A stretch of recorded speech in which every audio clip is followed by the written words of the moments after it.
وزیر اعظم شہباز شریف نے کراچی میں رہائشی عمارت گرنے کے باعث ہونے والے جانی نقصان پر گہرے دکھ اور افسوس کا اظہار کیا ہے۔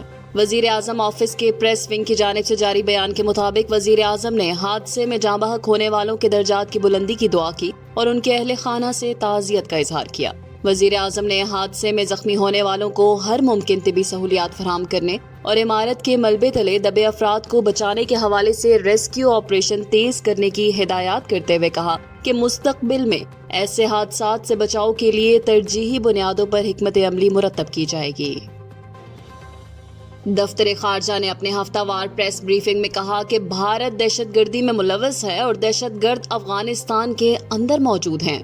ترجمان کے مطابق افغانستان کے ساتھ تعلقات میں سب سے بڑا اور بنیادی مسئلہ دہشت گردی ہے، جس پر سنجیدہ اقدامات کی ضرورت ہے۔ ترجمان دفتر خارجہ نے عالمی ثالثی عدالت کے حالیہ ضمنی فیصلے کا خیر مقدم کیا ہے۔ ترجمان نے بتایا کہ عدالت نے یہ فیصلہ بھارت کی جانب سے سندھ طاس معاہدے کی غیر قانونی معطلی کے تناظر میں جاری کیا ہے۔ فیصلے میں واضح کیا گیا ہے کہ سندھ طاس معاہدہ درست، فعال اور بین الاقوامی قوانین کے تحت نافذ العمل ہے۔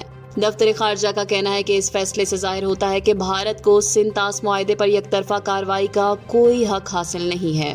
ترجمان نے زور دیا کہ بھارت سندھ طاس معاہدے پر عمل درآمد کو معمول کے مطابق جاری رکھے اور اپنی معاہداتی ذمہ داریوں کو پورا کرے۔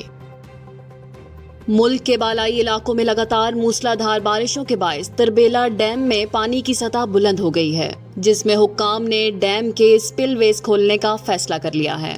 سپل ویز کے راستوں میں رہنے والے شہریوں کو محتاط رہنے کی ہدایات کر دی گئی ہیں۔ تربیلا ڈیم سپل وے آپریشن کے باعث دریائے سندھ میں طغیانی کا امکان ہے۔ ترجمان NDMA کے مطابق سپل ویز کھولنے کے باعث پانی کے بہاؤ میں 2,60,000 سے 2,70,000 کیوسک تک اضافے کا امکان ہے۔ دریائے سندھ کے بہاؤ میں ممکنہ اضافے کے پیش نظر ملحقہ علاقوں کے مکین آبی گزرگاہوں کے قریب جانے سے گریز کریں۔ دریائے سندھ کے قریبی سیاحتی مقامات پر سیر و تفریح کے دوران محتاط رہیں اور مقامی انتظامیہ کے ساتھ تعاون کریں۔ نوشہرہ، ثوابی اور ہری پور میں دریائے سندھ کنارے آبادیوں کے لیے الرٹ جاری کر دیا گیا ہے، جبکہ ضلعی انتظامیہ، ریسکیو 1122، سول ڈیفنس اور دیگر متعلقہ ادارے کو حفاظتی اقدامات کی ہدایات جاری کر دی گئی ہیں۔ صدر مملکت آصف علی زرداری نے شمالی وزیرستان کے علاقے حسن خیل میں بھارتی حمایت یافتہ 30 دہشت گردوں کے قلع قمع پر سیکیورٹی فورسز کو خراج تحسین پیش کیا۔ انٹیلیجنس پر مبنی کارروائیوں میں فتنۃ الخوارج کے 30 دہشت گردوں کو جہنم واصل کرنے پر سیکیورٹی فورسز کی بہادری کو سراہا گیا۔ صدر مملکت نے کہا کہ دہشت گردوں کے مکمل خاتمے تک سیکیورٹی فورسز کی کارروائیاں جاری رہیں گی۔ پاکستان کی سیکیورٹی فورسز کی کامیاب کارروائیاں بھارتی حمایت یافتہ دہشت گردوں کے خاتمے کے لیے خوش آئند ہیں۔ ملکی دفاع اور دہشت گرد عناصر کے خاتمے کے لیے عزم غیر متزلزل ہے اور فتنۃ الخوارج کے مکمل خاتمے کا قومی عزم بھی دہرایا گیا۔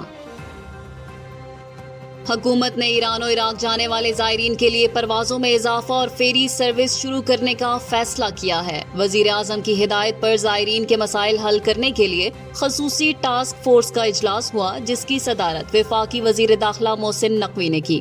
اجلاس میں وفاقی وزراء اور مختلف اداروں کے اعلیٰ حکام نے شرکت کی اور زائرین کی سہولت و سیکیورٹی کے لیے اہم فیصلے کیے گئے۔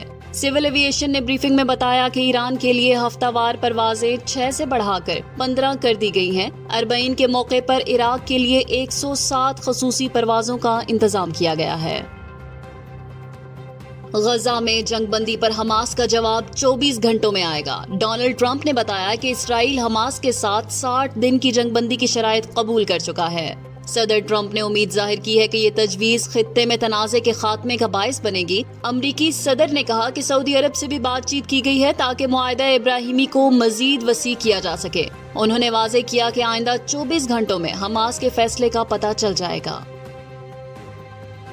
ایشین یوتھ گرلز نیٹ بال چیمپئن شپ کی پلیٹ ڈویژن کپ کا فائنل پاکستان نے جیت لیا۔ پاکستان نے فائنل میں مالدیپ کو 35 کے مقابلے میں 60 گول سے کامیابی حاصل کی ہے۔